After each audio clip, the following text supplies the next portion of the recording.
Hi, I'm Leadership Development Coach Kathy Archer. One thing as leaders that we struggle with is our own motivation and getting other people motivated. And so I wanted to talk to you today for a little bit about how to spark your motivation and how to encourage it in other people as well. Motivation comes from the word motive, which is the reason. Why bother doing this in the first place? And so in order to reignite that in yourself and reignite it in other people, you need to come up with that reason.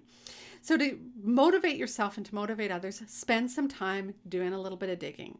Ask yourself some questions. What's important about this? Why is it important that I get this done? Why is it important that we do it now? What's the change that will happen if we do this? Ask yourself, what am I passionate about? What's my team passionate about? What do we love to do? What's the incentive behind doing this? If we do this, what happens? I remember back when we were doing some work in the fetal alcohol syndrome world, the FASD world, one of the things we were struggling with as a team was teaching parents how to parent their children. But what we were noticing was that many of the parents that we were working with had some undiagnosed disabilities. And we knew that. We knew that we were kind of beating our heads against the wall to teach them parenting strategies. And so what we kind of realized was probably many of them were struggling with FASD and were affected by the sort of brain implications of that. And they didn't have the same ability to learn that sort of other people might. And so we knew that if we spent time digging into the FASD world, taking training, getting actively involved in the development of it in our region, bringing diagnostic teams into our region, that would help us help the parents better. That was a motivation for us. That was, some incentive for us to put a little bit of extra time and effort into getting it. So dig deep and figure out what's that reason behind it. You might ask yourself, what spurs us on, or what's the driving force behind this initiative?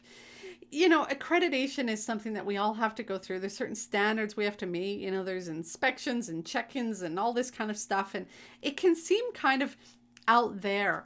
But when you take time to look at what's the reason behind it, you can say it's because we want to have a certain standard. Well, what does that mean? Well, that means that we really care about the work we're doing. We really feel that the work we're doing is important, that it's valuable to our customers, to our clients. And so we want to do the best work we can.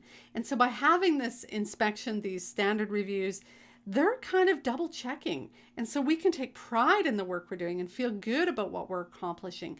And so reconnect with that. So rather than it being sort of the, report card from the outside world checking in on us, have it come from inside and say, what's our best? What do we look like when we're achieving our best work?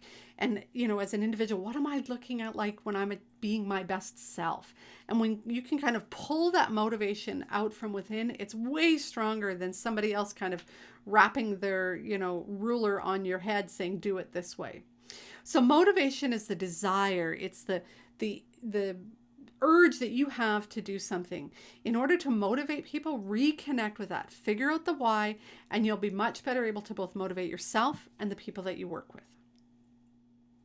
I find that many of the leaders that I work with spend most of their days running around putting out fires, solving everybody else's problems, and at the end of the day, they feel like they didn't even accomplish anything worthwhile. I give them the inner and the outer tools to help them turn that around. So they not only are able to feel like there's some satisfaction in their leadership, but maybe even some delight. And that falls over into the rest of their lives. If you want to know more about what I do, come check out my website and certainly join me on Facebook and Twitter to learn more about the tools that I can share with you, both inner and outer, to help you learn to thrive in your leadership rather than just survive.